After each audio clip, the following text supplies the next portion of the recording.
조나단 에이브러험스 님께서는 아주 유명한 전문가이십니다. ESG 전문가라고 말씀드리겠습니다.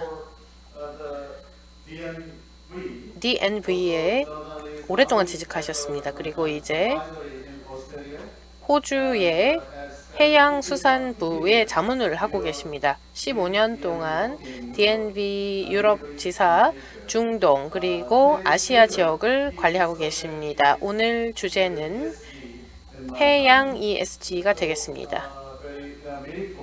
굉장히 시적절한 발표라고 생각합니다. 큰 박수로 조나단 에이브러험스님의 발표 들어보겠습니다. 이제 발표 시작해 주십시오. 예, 감사합니다. 저를 유명하다고 불러주셔서 감사합니다. 저희 와이프는 제가 유명하다고 생각하지만 많은 부분 그러지 않을 거라고 생각하는데요. 소개해 주셔서 감사합니다. 해양 ESG를 시작하겠습니다. 제가 오늘 조금 전략, 해양 ESG와 환경에 대한 전략을 주로 말씀을 드릴 것입니다. 그리고 제가 특별히 초점을 맞출 부분은요. 큰 어떤 그 선적 회사들 뿐만 아니라 중소 사이즈의 어떤 선적 회사들, 중소기업 선적 회사들, 그리고 태평양 지역을 항해하는 그런 선적들에 대해서 말씀을 드릴 것 같습니다. 현실에 좀 초점을 맞춰서 지금 해양 ESG가 어떻게 현황을 가지고 있는지 말씀을 드리겠습니다. 그래서 약간의 소개와 함께 맥락적인 그런 백그라운드를 드리고요. 그리고 위험과 보상에 대한 내용, 그리고 우리가 해야 되는 첫 번째 스텝에 대해서 말씀을 드리겠습니다. 마지막 스텝보다는 첫 번째 스텝이 중요합니다. 왜냐하면 저희 해양 산업이 지금 첫 번째 ESG 관련해서 첫 번째 단계에 있다고 볼 수 있습니다. 그래서 그 다음에는 어떤 일이 일어날지 미래에 대해서 조금 이야기해보는 시간을 갖도록 하겠습니다. 그리고 앞으로 우리가 ETS 탄소 거래 배출권 제도에 대해서 어떻게 실생활에 적용할 수 있을지에 대해서 논의하는 시간을 약간 가져보도록 하겠습니다. 첫 번째는 짧은 소개로 시작을 해볼까 합니다. 저희가 DNB를 소개하면은 아마 여러분이 백그라운드가 좀 가지실 수 있을 것이라고 생각합니다.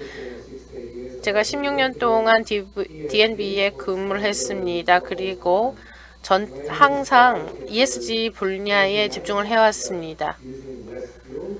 연료를 덜 쓰는 것, 왜냐하면 비용 측면에서 이것이 정말 중요하기 때문입니다. 그리고 미션에 집중하면서 앞으로 나가는 것을 초점을 맞추었습니다. 노르웨이 기업으로서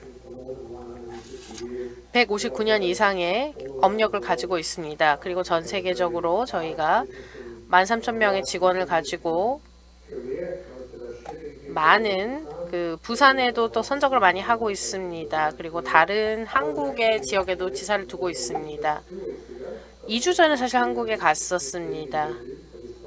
그래서 제가 제주도에 바로 갈 수는 없었습니다. 죄송한 말씀을 드리고요. 그리고 선박 및 해양 분류와 자문을 하면서도 저희가 에너지 자문을 또 진행하고 있습니다. 에너지 공급과 트랜스미션 부분, 그리고 관리 시스템을 통해서 선적회사가 어떻게 디지털화를 할 수 있을지 디지털 솔루션을 제공하고 있습니다. 그리고 저희가 하는 일을 살펴보면요. 올바른 기준을 가지고 선적을 분류하고, 예를 들어서 한국과 같은 대표적인 선적 목적지에서의 위험과 복잡함의 관리를 지원을 하고 있습니다. 그리고 고객과 이해관계자가 서로 확신을 가지고 거래를 할 수 있게 도움을 줍니다. 많은 고객들과 함께 인증이라든가 검증, 테스트 등을 진행하고요. 저희가 많은 분야에 또 관련이 있습니다. 왜냐하면 세계 각국에서 지금 사무실을 갖고 있고요. DNB에 대해서 조금 간략하게 설명을 드렸습니다. 그래서 이제 선적 분야 전반을 돌아본다면 특히 몇 가지 주목할 만한 ESG 관점의 요소들이 있습니다. 이런 에너지 전환의 시대에 이런 부분을 주목할 필요가 있습니다.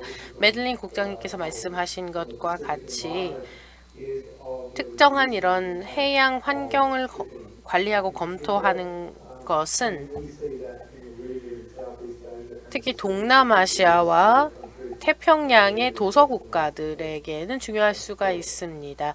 그들이 이런 산업에 많이 의지를 하기 때문입니다. 몇 가지 키 드라이버들이 있습니다.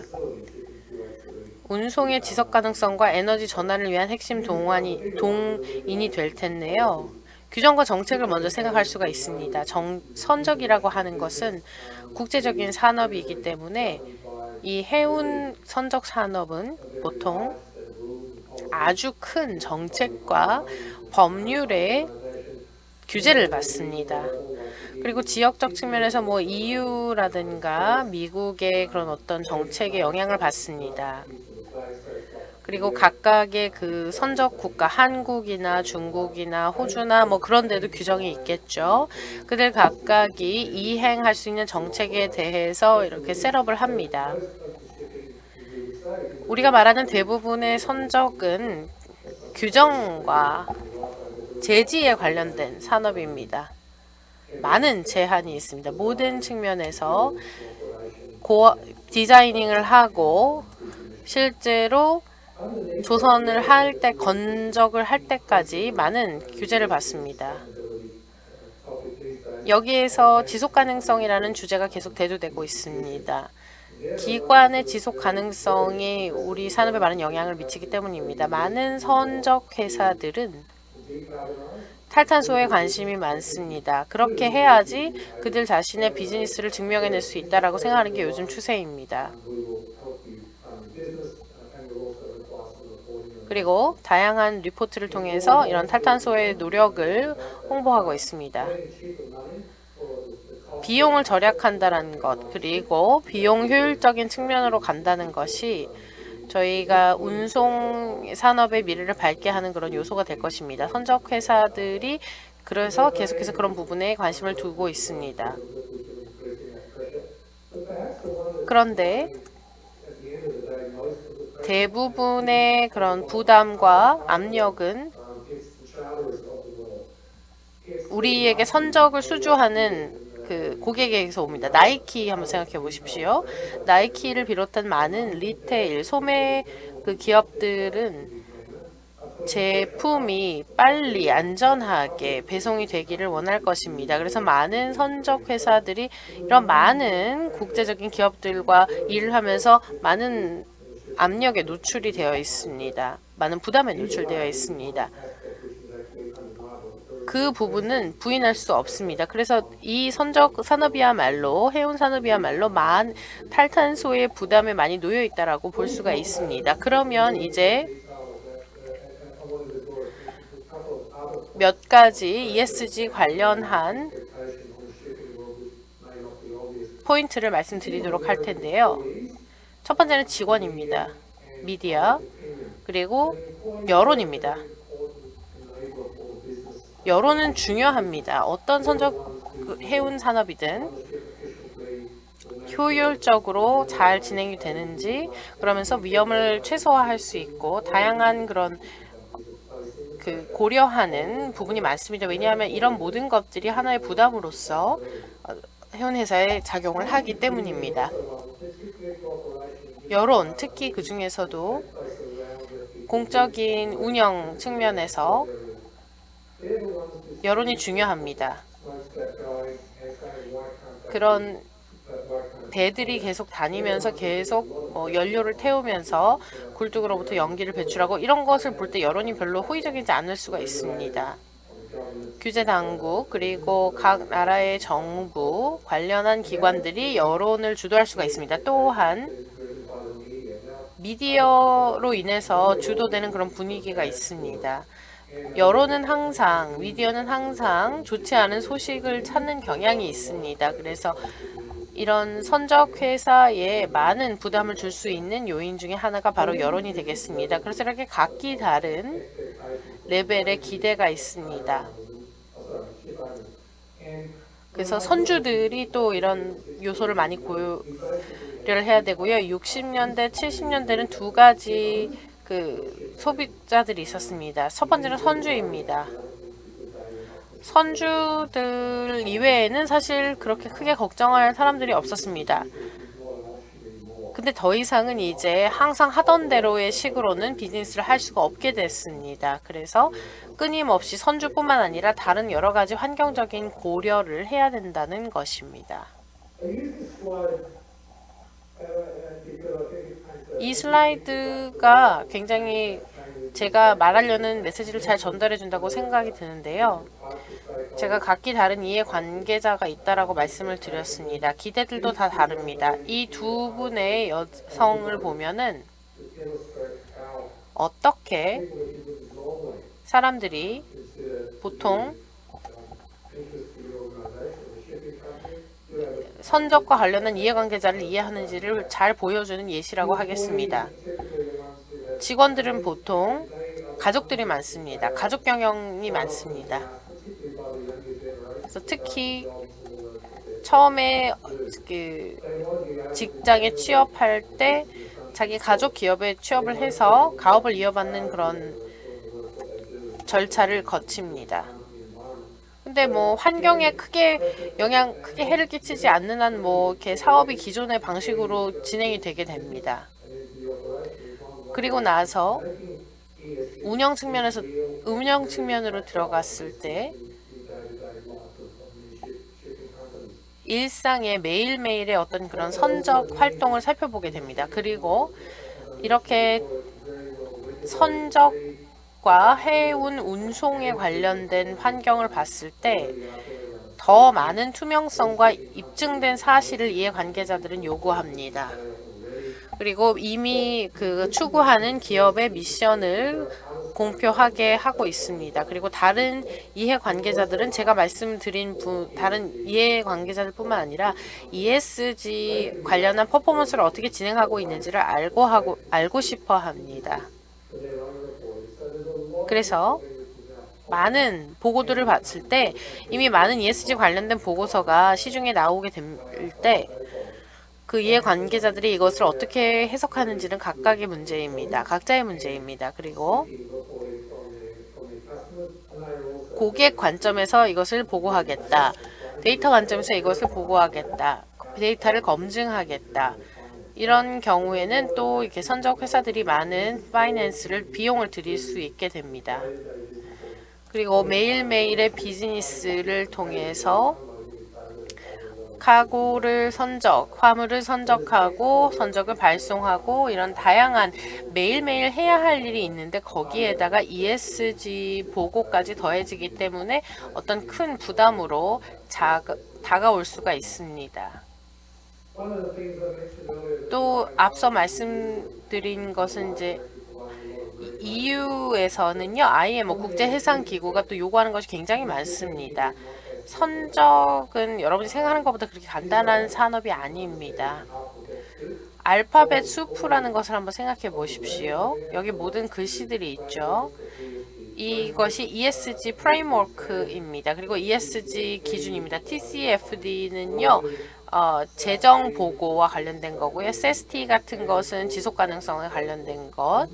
이런 아주 많은 약자로 이루어진 커다란 수프라고 생각하시면 되겠습니다. 대부분은 자발적인 기구로서 활동을 하고 있습니다.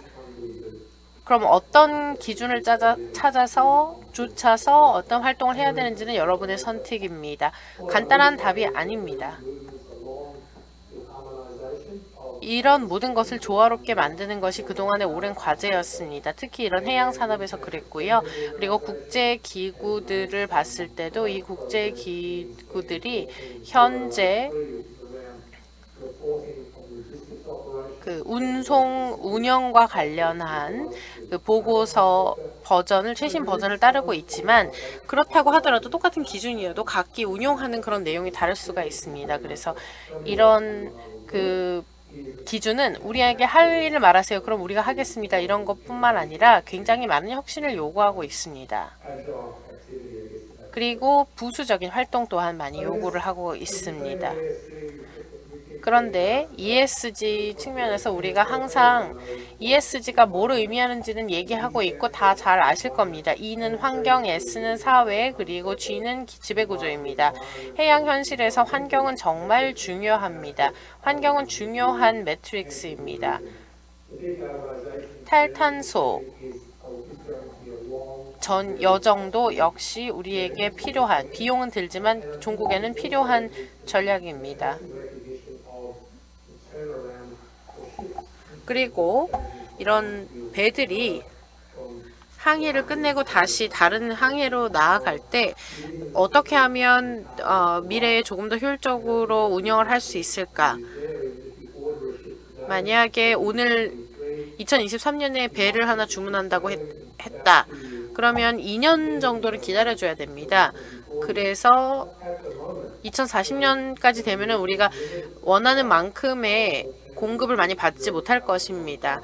그러니까 공급을 원활하지 않은 상태에서 탈탄소까지 기대하는 것은 100% 조금 현실적이지 않고 어려울 수가 있습니다.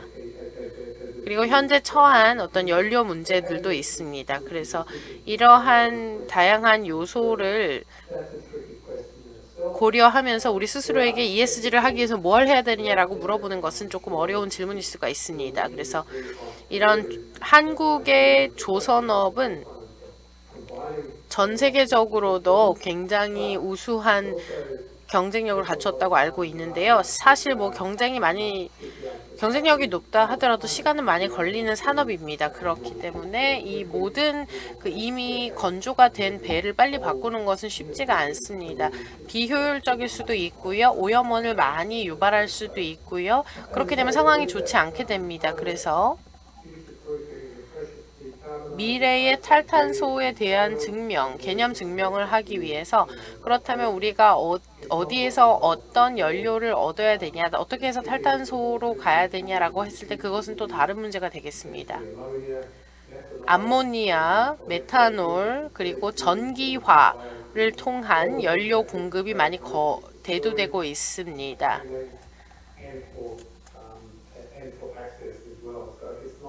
그리고 이런 게 가용하다 하더라도 이것에 접근할 수 있는가는 또 다른 문제입니다.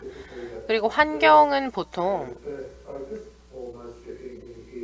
ESG에서 가장 많이 사람들이 집중하는 부분입니다. 특히 탈탄소와 관련해서 제일 먼저 하려고 하는 ESG 과제이기도 한데요. 추후에 자세히 말씀드리겠지만 우리가 또 실행하기 위해서 중요한 요소를 생각할 수가 있습니다. 탈탄소를 위해서 각기 다른 연료를 다룰 줄 알아야 하고 시스템을 이해할 수 있어야 하고 다양한 측면의 이 해운 선적 산업을 이행해야 합니다. 암모니아를 만약에 쓴다라고 한다면 미래에 아마 암모니아가 많이 사용되게 될 텐데요. 많은 안전 요소들을 우리가 지금 고려를 해야 된다는 것이 벌써 입증이 되었습니다. 추후에도 자세히 말씀드리겠지만 유럽의 대출권 거래 제도와 관련해서 또 저희가 고려해야 될 것이 많습니다. 그래서 보통 선적 산업에서 그럼 이제 우리가 뭘 해야 됩니까? 지금 당장 해야 되는 것이 뭡니까? 라는 질문을 많이 받게 됩니다. 그러면 조금 더 구체적으로 이렇게 실용적인 측면으로 넘어가 보도록 하겠습니다. ESG 여정을 봤을 때 우리가 주로 거래하는 선주들을 봤을 때 주로 이러한 여정을 통해서 스스로의 어떤 ESG 정책을 세우고 거기에서 진화를 하는 경향이 있습니다. 몇 가지 개별적인 측면을 살펴볼 필요가 있겠는데요. 여기에 단계별로 다양한 기회와 특징을 제가 적었습니다. 그래서 두 번째 단계를 보시면 KPI와 첫 번째 구현에 대한 내용이 있습니다. 이것은 선적, 해운 회사들이 보통 합리적으로 취하는 여정의 어떤 일부라고 보시면 되겠습니다. 그럼 첫 번째 스텝을 봤을 때 주요 요소는 벤치마킹이 되겠습니다. 규제 당국이 무엇을 원하는가, 요구하는가를 보고 벤치마킹 할 필요가 있고요. 그리고 고객은 뭘 요구하는가를 또 볼 수 수가 있겠습니다. 큰 예를 들어서 현대중공업이라든가 대우조선이라든가 이런 데를 보시면요. 작은 기업의 파트너 기업들에 큰 영향을 미칠 수 있는 대기업들입니다. 지금까지는 대한 연료를 찾기 위해서 많은 노력을 해왔습니다. 그럼 우리가 이런 계속 혁신으로 나아가기 위해서는 기존에 해왔던 거 이외에 어떤 방식으로 나아가야 할지 뭐 그런 부분도 생각을 해봐야 됩니다. 중대성 평가에 대해서 한번 생각을 해볼까요? 중대성이라는 것이 뭔지를 이해하는 것이 우선시 되어야 될 것입니다. 그리고 ESG 관련한 종사자들이라면 아실 것입니다. 그런데 굉장히 어렵습니다. 외부적으로 우리 내부, 산업 내부의 사람들이 뭘 해야 되는지를 외부인에게 물어보는 것은 정말 어렵습니다. 왜냐하면 A에서 B로 가야 된다는 사람, B에서 A로 가야 된다는 사람 의견이 다 다르고 우리가 선적 전문가가 아닌 사람에게 선적 전문가가 의견을 묻는 격이기 때문입니다. 그래서 여기서 큰 실수는 모든 사람들이 뭘 기대하는지를 잘못 예측한다는 것입니다. 그렇게 해서 중대성 평가가 처음에 잘 이루어지지 않을 수가 있습니다. 또한 위험과 기회를 식별하는 것이 중요합니다. 우리가 보통 D&B에서 하는 것은요. 잘 이해를 하여 위기가 어떤 위기와 위협이 있는지 그리고 우리가 지금 제대로 하고 있지 않는 것은 무엇이 있는지를 판단하는 것입니다. 이건 몇 가지 예인데요. 선적회사에서 흔히 나타날 수 있는 현상입니다. 우리가 어떤 탈탄소에 대해서 이야기를 할 때 탄소의 비용에 많은 영향을 받습니다. 유럽의 배출권 거래제도에 대해서 추후에 간략하게 말씀을 드리겠지만 그런 규제 당국이 들여다보는 궤적을 봤을 때 우리가 어디에서 연료를 얻는지 그 연료가 비싼 것인지 그리고 그 품질에 이상이 있는지 없는지를 또 살펴볼 필요가 있습니다. 그리고 우리가 예를 들어서 수소로 작동시키는 배가 있다라고 할 때 그게 아주 가장 좋은 예가 될 텐데요. 그리고 아주 전 세계적으로 많은 경우에는 뭐 예약된 대로 규정대로 진행이 안 되고 뭐 뇌물을 줘야 되는 그런 경우도 있습니다. 그래서 이렇게 다양한 선적회사가 그 도착 항구의 어떤 특성을 또 많이 파악을 해야 되고요. 그리고 우리가 무엇을 해야 되는지 그리고 위험을 가능한 한 많이 경감시키는 작업이 필요합니다. 여기서 또 지배구조가 중요할 텐데요. 이 지배구조라는 것은 지속가능성의 잠재성과도 맥락이 닿아 있습니다. 모든 문제를 해결해야 될 필요는 없지만 어쨌든 하나씩 이해하는 것이 중요한데요. 우리가 아무것도 안 하고 가만히 있으면 어떻게 보면 이 배가 표류하는 겁니다. 그러면 오늘이나 내일이나 별로 차이가 없겠죠. 그래서 그때 어떤 그 배에 승선한 승조원들의 어떤 자신감을 바탕으로 해서 이렇게 항해를 직접적으로 하는 것이 좋습니다. 그래서 여러분이 특히 뭐 EU하고 거래를 할 때 2024년이 되면은 많은 변화가 있을 텐데요. 그런 부분이 자연스럽게 전환이 이루어져야 됩니다. 이것은 그린워싱과 ESG 정보 공개와 관련이 있습니다. 이런 스텝을 고객들과 논의를 하게 될 때 받아들이기는 하지만 이해를 못하는 부분들이 많습니다. 그래서 그렇지 못한 부분은 또 서로 논의를 해서 이해를 시켜야 될 필요가 있습니다. 유럽 연합의 관점에 대해서 조금 더 자세히 말씀을 드릴 텐데요. 2024년이 되면은 승객이나 화물을 운송하는 선박들이 탄소 배출을 많이 줄여야 됩니다. 2025년이 되면 70% 이상으로 배출을 줄여야 됩니다. 그리고 유럽의 항구 혹은 비유럽 항구에서도 어쨌든 유럽과 거래하는 측면에서는 그 배출권에 큰 변화가 올 것입니다. 그리고 여기서 말하는 배는 승객 또는 화물을 운송하는 5,000 GT 이상의 선박을 포함합니다. 이것도 비슷한 내용인데요. 각기 다른 장소에서 각기 다른 요구사항, 각기 다른 관점을 가지는 것입니다. 근데 아마 이것이 타임라인 상으로 시간표로 잘 보여주는 내용이라고 생각이 듭니다. 승객 혹은 화물을 운송하는 5,000GT 이상의 선박은 2024년까지 40% 이상의 배출량을 줄여야 합니다. 그 이후에 단순히 CO2 배출뿐만 아니라 N2O라든가 CH4 등도 다 포함이 되는 것입니다. 그래서 2024년을 화두로 해서 40% 배출량 감소로 시작을 해서 2025년에는 70%까지, 2026년에서 7년 사이에는 100%까지 배출을 금지하는 것을 달성하는 것이 목표입니다. 이러한 영향력을 좀 이렇게 시각화를 해봤습니다. 이 모델은 컨테이너 선박으로 저희가 진행을 했던 건데요. 유럽 밖에서 유럽으로 들어오는 선적에 대한 테스트를 한 것입니다.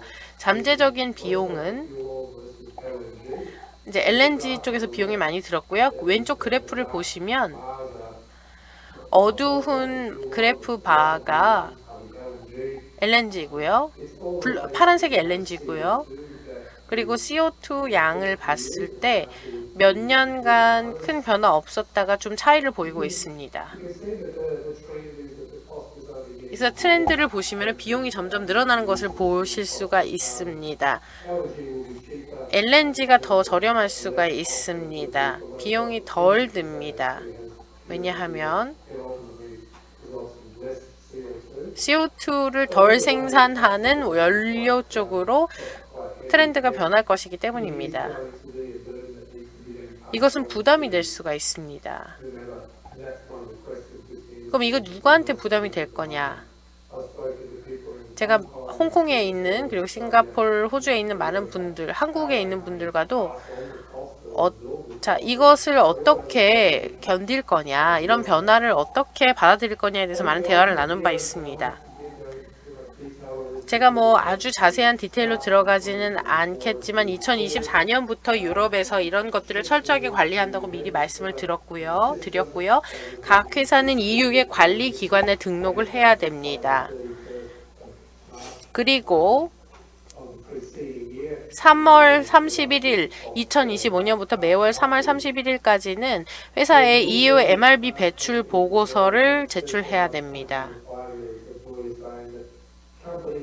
그리고 2회 이상 연속적으로 규정을 준수하지 않는 회사는 EU 입국이 거부됩니다. 그 어떤 유럽의 항구에서도 그러한 선적을 받아주지 않을 것입니다.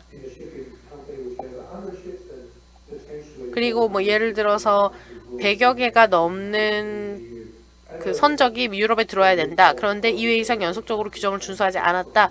그러면 어쩔 수가 없습니다. 그럼 이 사람들이 어딘가로 가야 될 텐데요. 영국으로 갈까요? 영국에 가까우니까요. 그런데 저희 회사의 그 본사를 봤을 때 이게 지금 5번이 다른 것들보다 제일 이제 금방 임박하는 그런 내용이고, 이것 준수해야 되는 사항이고, 그래서 우리가 리스크를 5번과 관련한 리스크를 이해하는 것이 정말 중요합니다.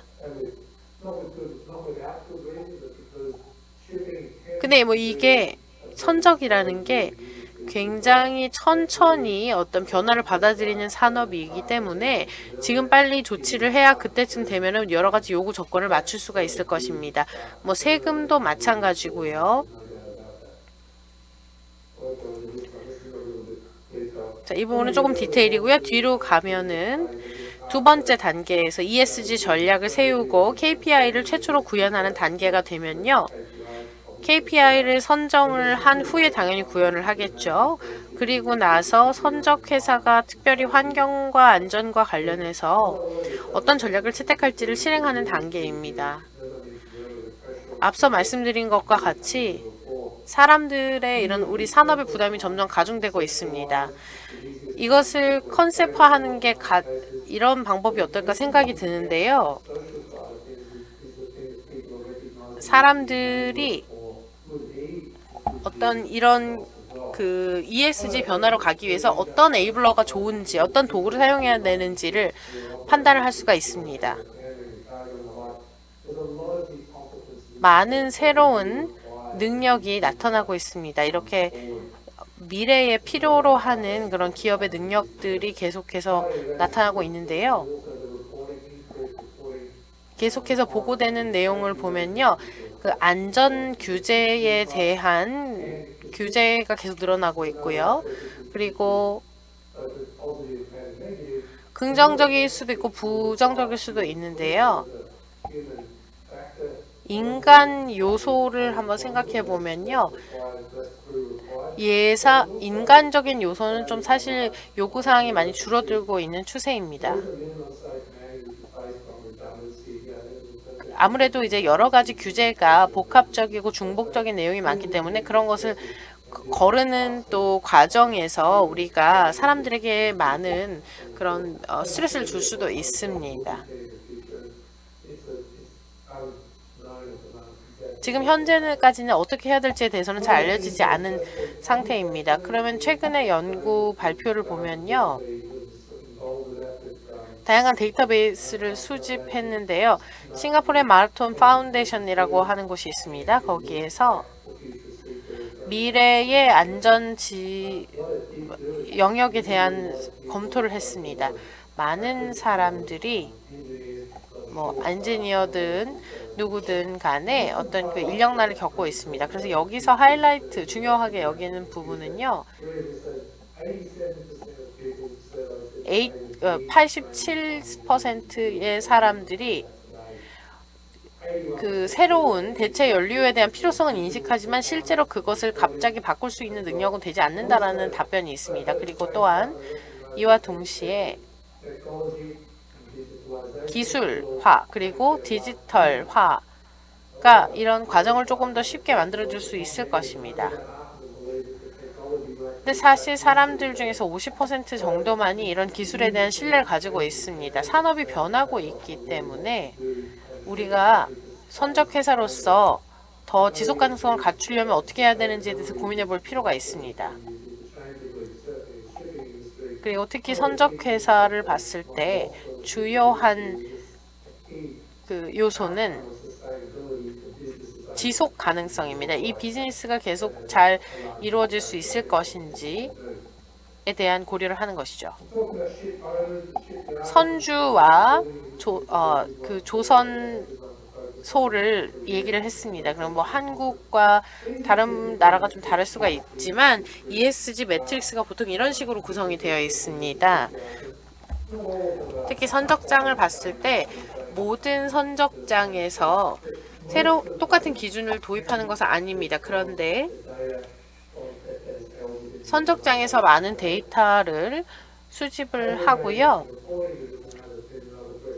그리고 그 다음에 이제 보고서를 작성하는 건 또 다른 이야기가 됩니다. 어떤 부분을 선택해서 그 부분에 집중할 것이냐는 것은 또 다른 문제인데요. 일반 폐기물이 어떤 식으로 폐기되는지, 안전은 어떻게 보장할 수 있는지, 이런 부분들이 많은 기관들의 주요한 고려사항입니다. 그럼 이런 인증을 넘어서 정책 그리고 내부 고발자 이런 어려움들이 있는데 그 와중에 어떻게 이런 그 전략을 이룰 수 있을까, 달성할 수 있을까라고 했을 때 KPI 매트릭스가 아주 많은 야적장과 그런 선적 회사에서 응용이 되고 있습니다. 많은 캠페인을 통해서 이러한 그 매트릭스를 사용해야 된다라는 것이 알려지고 있습니다. 다른 산업에 비해서는 좀 뒤처질 수 있지만 저희가 이미 많은 데이터를 축적한 그런 사례가 있습니다. 그래서 데이터 활용도 중요하게 될 텐데요. 다음 단계는 데이터를 수집하고 검증하고 보고하는 부분입니다. 당연히 수집, 검증, 보고하는 체계에서 커뮤니케이션이 중요할 것입니다. 대부분의 선적 회사들은 선적 산업이 아닌 해운 산업이 아닌 다른 이해 당사자들과 대화하는 것을 별로 좋아하지 않습니다. 그런데 우리가 관련된 그런 분야에서는 만들어진 KPI를 바탕으로 해서 정확하게 평가를 하게 됩니다. 뭐가 중요하고 어떤 재료를 사용해야 되는지 이런 부분들을 관리하는 것이 아주 그 프로세스 중에서도 강력한 부분으로 자리 잡았습니다. 근데 선적 회사가 옛날에는 그런 것을 많이 하지 못했습니다. 이제 마지막으로 운영 중인 사업과 관련해서 ESG를 계속적으로 개선하기 위해서 대기업 같은 경우는 ESG를 지금 현재 매우 활발하게 적용을 하고 있는 추세입니다. 그리고 이런 식으로 비즈니스를 개선하고 있습니다. 그래서 이런 해운 회사들이 대기업들을 보면서 이 대기업들은 어떤 식으로 하는지 사례 연구를 많이 하게 됩니다. 어떤 비즈니스를 통해서 우리가 미래의 친환경 산업으로 나아가겠다는 의지를 증명할 것인가, 에너지를 저장하는 기계는 어떻게 개발할 것인가, 여기서 인간 요인은 어떻게 줄일 것인가에 대해서 많은 논의를 하고 있습니다.